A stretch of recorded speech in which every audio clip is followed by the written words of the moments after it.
नमस्कार विद्यार्थी मित्रांनो, ॲग्रीकल्चरल इंजिनिअरिंग ह्या यूट्यूब चॅनलमध्ये आपले स्वागत आहे. तर आज आपल्यासोबत आहे आदित्य सुधीर जोशी, ज्याचा MCAER PGCET मध्ये फर्स्ट रँक आला होता. तर आदित्य, सगळ्यात आधी तुझं अभिनंदन फर्स्ट रँक आल्याबद्दल. Thank you so much. तर सगळ्यात आधी मी तुझी ओळख करून देतो छोटीशी. तर आदित्यने त्याचं BTech K Wagh college of agriculture engineering and technology मधून कंप्लीट केलं आहे आणि MPKV राहुरीचं बीटेकसाठी गोल्ड मेडल देखील त्याला भेटलेलं आहे.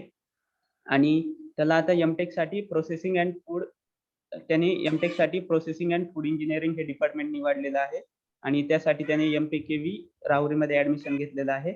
आणि आदित्यचा MCAER PGCETचा स्कोर होता 162 आउट ऑफ 200. तर आदित्य, परत पुन्हा एकदा तुझं अभिनंदन. खरं तर थँक्यू. इंट्रोडक्शन मध्येच तुझ्याबद्दल बरीचशी माहिती मिळालीच असेल, पण आपण हा एक इंटरव्ह्यू नसून तर एक गप्पा मारणार आहोत, जेणेकरून जे MCAER PGCET साठी तयारी करत आहेत त्यांना एक प्रॉपर गायडन्स भेटेल. तर आदित्य, तुझ्यासाठी माझा पहिला प्रश्न आहे की तू सगळ्यात आधी MCAER PGCET बद्दल थोडंसं सांगावं. MCAER PGCET ही जी एक्झाम आहे, ही MCAER बोर्ड कंडक्ट करते पुण्याचं. तर या एक्झाम मध्ये टोटल 200 क्वेश्चन्स असतात आणि त्या 200 क्वेश्चन्स नंतर कन्व्हर्जन 100 मार्क्स मध्ये होतं. त्यामुळे ही एक्झाम 100 मार्क्सची असते. या एक्झाम मध्ये आपण क्वालिफाय होऊन एमटेक साठी ऍडमिशन घेऊ शकतो. आपल्या महाराष्ट्रात टोटल 4 विद्यापीठ आहेत. त्यामध्ये राहुरी कृषी विद्यापीठ, बाळासाहेब सावंत कोकण कृषी विद्यापीठ दापोली, वसंतराव नाईक परभणी विद्यापीठ आणि डॉक्टर पंजाबराव देशमुख कृषी विद्यापीठ अकोला. तर या ठिकाणी आपल्याला ऍडमिशन भेटू शकतं. टोटल महाराष्ट्रामध्ये 84 सीट्स आहेत. त्यामुळे कॉम्पिटिशन तशी आहे चांगली या एक्झाम साठी. पण आपण जर योग्य दिशेने अभ्यास केला तर आपल्याला यश मिळू शकतं. या एक्झामचा विचार केला तर ही एक्झाम गेटच्या तुलनेत खूप जास्त सोपी आहे आणि क्वेश्चन येताना पण हे क्वेश्चन वन लाईनर असतात. प्रॉब्लेम शक्यतो नसतात आणि आलेच तरी एवढे पण काय अवघड नसतात. त्यामुळे योग्य दिशेने जर अभ्यास केला तर आपण यश मिळू शकतो. तर आदित्य, प्रत्येक विद्यार्थ्याला एक प्रश्न असतो की टॉपरने अभ्यासाला कधीपासून सुरुवात केली आणि ती कशा प्रकारे केली, तर ते जाणून घ्यायला आम्हाला आवडेल. नक्कीच. मी माझा अभ्यास मे महिन्यात स्टार्ट केलता आणि या एक्झामसाठी 4 महिने पुरेसे आहेत. म्हणजे 4 महिन्यात अभ्यास होऊ शकतो या एक्झामचा. कोविडमुळे आमची एक्झाम पुढे ढकलली होती, त्यामुळे आम्हाला चांगला फायदा झाला त्याचा. मे महिन्यामध्ये मी स्टार्ट केलता अभ्यास आणि 4 महिन्यात मी अभ्यास केला. तर त्यामध्ये मी 2 महिन्यात पहिल्यांदा जेवढ्या काही माझ्या नोट्स होत्या किंवा जेवढे काही माझे बुक्स होते ते मी रेफर केले 2 महिन्यात आणि त्यानंतर रिव्हिजन दिली आणि क्वेश्चन बँक सोडवल्या. त्यामुळे मला त्याचा फायदा झाला. चालेल. तर सगळ्यात महत्त्वाचा, आता तू उल्लेख केल्याप्रमाणे तू बुक्स रेफर केले, तर नेमके कोणते हो. बुक्स या एक्झाम साठी रेफर करायला पाहिजे? म्हणजे मी असे स्पेसिफिक बुक्स नव्हते प्रिफर केले. तर मी जे म्हणजे एखादा सब्जेक्ट घेतला समजा, मी सांगतो पहिल्यांदा. मी एकूण टोटल 52 सब्जेक्ट्स आहे आपले बीटेक साठी. तर मी ते जे 52 सब्जेक्ट्स आहेत त्यांना डिवाइड केलं आणि मी सेमिस्टर वाईज अभ्यास करत होतो, नॉट डिपार्टमेंट वाईज. त्यामुळे समजा फर्स्ट सेमिस्टरचा अभ्यास स्टार्ट केला मी, तर त्यामध्ये 1+1 चे जे सब्जेक्ट आहेत त्याला मी 1 दिवस द्यायचो आणि 2+1 चे जे सब्जेक्ट आहेत त्याला मी 1.5 किंवा 2 दिवस द्यायचो स्टडीसाठी. तर मी तो सब्जेक्ट समजा घेतला अभ्यास करायला, तर त्याची सिलेबस कॉपी मधनं त्याच्या खाली जेवढे काही बुक्स दिलेले आहेत त्याचा स्टडी करायचो आणि त्या बुक्स म्हणजे त्यांनी विद्यापीठाने जे बुक्स आपल्याला रिकमेंड केले आहे त्यामधनं शक्यतो अभ्यास करायचो. अशा प्रकारे मी टोटल 52 सब्जेक्ट्स आहेत, तर माझा अभ्यास 2 मंथ्स मध्ये कम्प्लीट झाला, म्हणजे सर्व नोट्स वाचून किंवा सर्व बुक्स वाचून. एखाद्याकडे समजा बुक्स नसतीलच अवेलेबल, तर आपण FMP साठी जगदीश्वर सहाय यूज करू शकतो, PFE साठी KK सिंग अँड साय आणि SWC साठी सुरेश कुमार यूज करू शकतो, REE साठी GD राय यूज करू शकतो, त्याचप्रमाणे ID साठी मायकेल यूज करू शकतो. जर एखाद्याकडे बुक नसतीलच तर हे बुक्स रेफर करू शकता. आणि समजा तुमच्याकडे काही काही पॉइंट्स तुम्ही सिलेबस कॉपी मध्ये बघता आणि त्याचं काहीच मटेरियल नसेल, तर मी स्वतः नेटवरून अभ्यास केलता आणि त्याप्रमाणे ICARच्या ऑफिशियल वेबसाईटवर पण आपल्याला विविध टॉपिक भेटू शकतात. त्यामुळे आपण तिथून पण अभ्यास करू शकतो. चालेल. तर मी बऱ्याच विद्यार्थ्यांचं बघितलेलं आहे, की ती कधी सुरुवातीपासून अभ्यास करत नाही आणि मग एक्झामच्या आधी 1-2 महिने क्वेशन बँक सॉल्व्ह करतात. तर तुझं काय म्हणणं आहे या शॉर्टकट मेथड बद्दल? नाही, क्वेश्चन बँक सोडव्यात या मताचं मी पण आहे. हं. पण स्टार्टिंगला आपला पूर्ण सिलेबस कंप्लीट करा. म्हणजे आपल्याला नेमकं काय वाचायचंय ते नीट बघा आणि त्यानंतर मग क्वेश्चन बँककडे या. मी स्वतः मला सांगेन तर मी एखादा सब्जेक्ट समजा थर्मोडायनामिक्स सब्जेक्ट घेतला, हं. तर थर्मोडायनामिक्स सब्जेक्टचे जेवढे काही एमसीक्यू आहेत ते मी त्या म्हणजे सकाळी जसं थर्मोडायनामिक्स सब्जेक्ट मी केला, वाचला, तर त्याचे जेवढे काही एमसीक्यू आहेत ते मी वाचायचो. पण लगेच मी स्टार्टिंगलाच एमसीक्यू स्टार्ट केले नव्हते करायला. एमसीक्यू साठी तुम्हाला सांगतो मी तर रावत आणि निखाडे हे एफएमपी साठी यूज करा. त्यामध्ये 1400 एमसीक्यू असतील टोटल एफएमपी साठी. तर ते टॉप पुस्तक आहे एफएमपी साठी. आणि प्रीतमचंद्राचा विचार केला, प्रीतमचंद्राचं बुक पण आहे. तर ते एसडब्ल्यूसी आणि आयडी साठी यूज केलं मी. पण हे जे बुक्स आहेत, हे जे क्वेश्चन बँक आहेत, हे शक्यतो शेवटी यूज करा. म्हणजे तुम्हाला समजेल की तुमचा स्टडी किती झालेला आहे किंवा तुम्ही जे वाचले ते तुमच्या लक्षात आहे का. स्टार्टिंग पासूनच क्वेश्चन बँकच्या नादी लागू नका लगेच. पहिल्यांदा आपले जो सिलेबस आहे किंवा आपल्याला जे दिलंय ते वाचून घ्या आणि नंतर मग तुम्ही क्वेश्चन बँककडे वळू शकता. आदित्य, तू दापोली क्वेश्चन बँक पण रेफर केली असशीलच. दापोली क्वेश्चन बँक मी यूज केली. पण एक सांगतो, असे पण काही टॉपिक्स असतात किंवा एमसीक्यू असतात की जे आपल्या सिलेबसच्या बाहेरचे असतात. त्यामुळे सर्वच एमसीक्यू करत बसू नका. आपल्याला समजलं पाहिजे की आपला टॉपिक कोणता आहे आणि आपले त्याच्यावरचे एमसीक्यू कोणते, त्याप्रमाणे वाचा. दापोली क्वेश्चन बँक मध्ये पीएफई साठी एकदम उत्तम आहे. म्हणजे पीएफईचा मोठा टॉपिक दिलाय दापोली क्वेश्चन बँक मध्ये. आणि पण मग हे जे यूज करताय तुम्ही हे स्वतःच्या अभ्यासासाठी, म्हणजे आपला किती अभ्यास झालाय यासाठी यूज करा.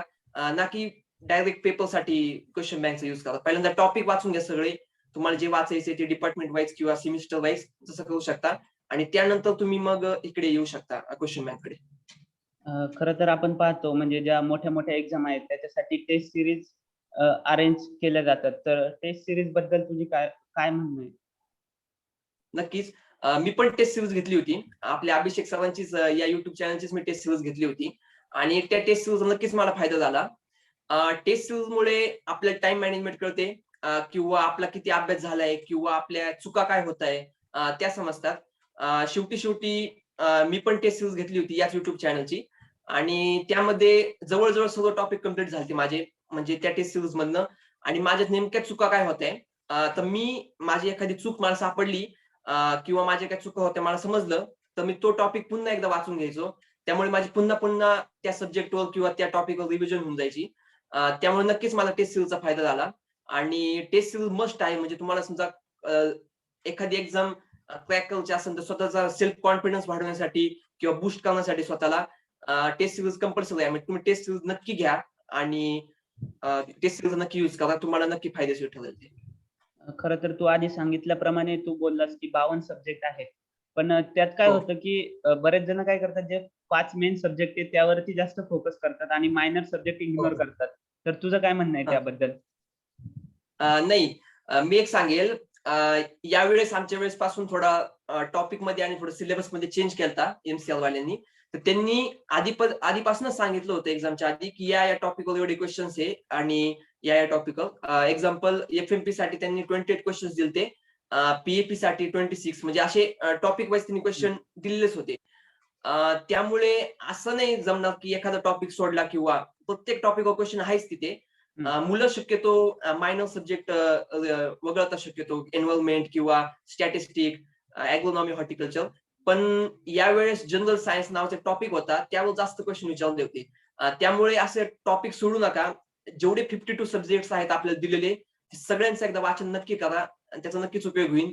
शेवटी सर्वजण त्या स्कोर पाशी पोहोचतात, पण हेच डिसाइडिंग फॅक्टर असतात, हेच मेन डिसाइडिंग सब्जेक्ट असतात, की ते तुम्हाला 84 टॉप 84 मध्ये किंवा आपल्याला कोणतं कॉलेज भेटेल हे डिसाईड करू शकता. त्यामुळे सब्जेक्ट असे इग्नोर करू नका छोटे-छोटे.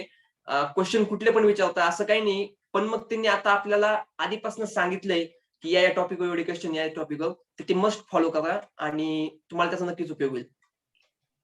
खरं तर माझी सवय होती की मी एक्झाम हॉलमध्ये जाईपर्यंत वाचायचो.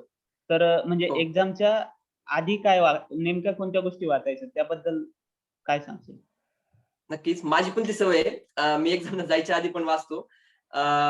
प्रत्येकाची सवय असती. मी अजून एकदा सांगेल, तुम्ही टॉपरचा गाईडन्स घ्या, पण इन्फ्लुअन्स होऊ नका. प्रत्येकाची स्टडी करायची पद्धत वेगळी असते. काही जण प्रत्येकाचं बायोलॉजिकल क्लॉक पण वेगळं असतं. काही जण सकाळी अभ्यास करतात, काही जण रात्री करतात. तर तुम्ही एखाद्या टॉपरचं कडून इन्फ्लुअन्स होऊ नका. तर त्याचा फक्त गाईडन्स घ्या.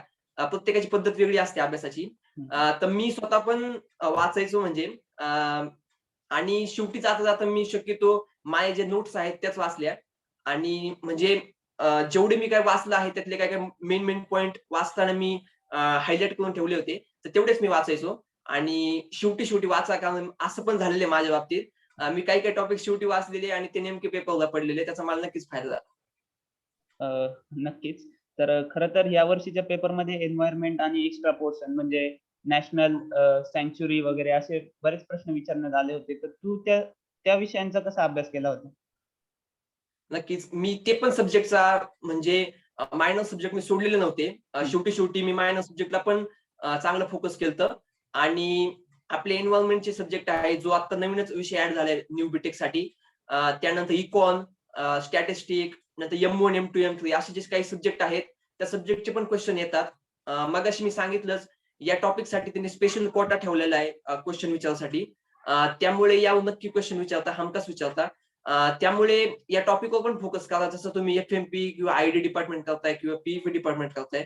त्याप्रमाणे हे जनरल सायन्सचं जे डिपार्टमेंट आहे त्यावर पण नक्की फोकस करा आणि तुम्हाला नक्कीच यश भेटेल. तुम्ही या पद्धतीने गेला तर.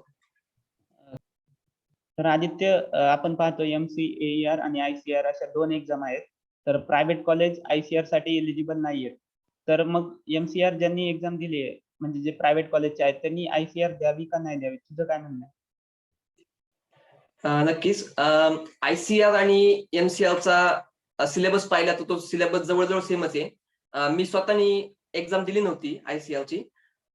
पण एखाद्याला आपली इंडियामधली प्रायव्हेट कॉलेजच्या मुलांसाठी इंडियामध्ये आपली नेमकी किती रँक आहे ते पाहण्यासाठी एखादा एक्झाम देऊ शकतो.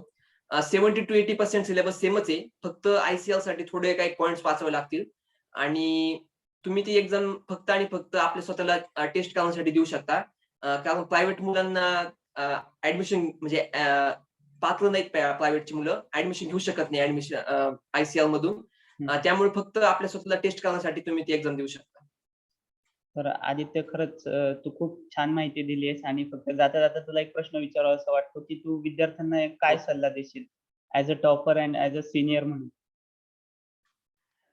नक्कीच. तुम्ही मी मगाशी पण सांगितलं, तुम्ही तुमची जी पद्धत आहे अभ्यासाची तीच ठेवा. मी असा केलता म्हणून तुम्ही पण असंच केलं पाहिजे असं काही नाहीये. प्रत्येकाची पद्धत पण वेगळी असते अभ्यासाची. अ, तुम्ही जो अभ्यास करताय तो फुल फोकस नाही करा आणि कन्सिस्टन्सी ठेवा अभ्यासामध्ये. कोणावर कॉम्पिटिशन ठेवू नका. आपला अभ्यास करा आणि कन्सिस्टन्सी खूप महत्त्वाची असते. कोणती पण अशी एखादी कॉम्पिटिटिव्ह एक्झाम असेल तर त्यासाठी कन्सिस्टन्सी जास्त महत्त्वाची. तुम्ही कंटिन्यूअस 1 महिना अभ्यास केलाय आणि मध्ये 5-6 दिवसाचा गॅप घेऊन पुढे अभ्यासाला स्टार्ट केलं, तर ते लिंक तुटून जाते. त्यामुळं कंटिन्यूअस तुम्ही फोकसने अभ्यास करा आणि कोणत्या पण एक्झामसाठी सेल्फ बिलीफ महत्वाचा असतो आणि स्वतःमध्ये आत्मविश्वास पाहिजे. तुम्ही अभ्यास करण्याच्या आधीच समजा निगेटिव्ह विचार करत असाल, की माझी एक्झाम क्रॅक होईल का किंवा काय होईल? तर तो विचार सर्व बाजूला ठेवून आपण फक्त मेहनतीचं काम करावं. बाकी होऊन जातं. त्यामुळे मी एवढंच सांगेन, की फुल फोकसने अभ्यास करा आणि कन्सिस्टन्सी असू द्या आणि सेल्फ बिलीफ असू द्या. तुम्हाला यश नक्कीच भेटेल. खरं तर आदित्य, तू खूप छान मार्गदर्शन केलंयस. त्याबद्दल तुझा आभार आणि आशा आहे की नक्कीच जे ह्या परीक्षेची तयारी करत आहेत त्यांना नक्कीच मार्गदर्शन ठरेल. तर परत एकदा पुन्हा एकदा आभार. धन्यवाद Aditya. Thank you. Thank you.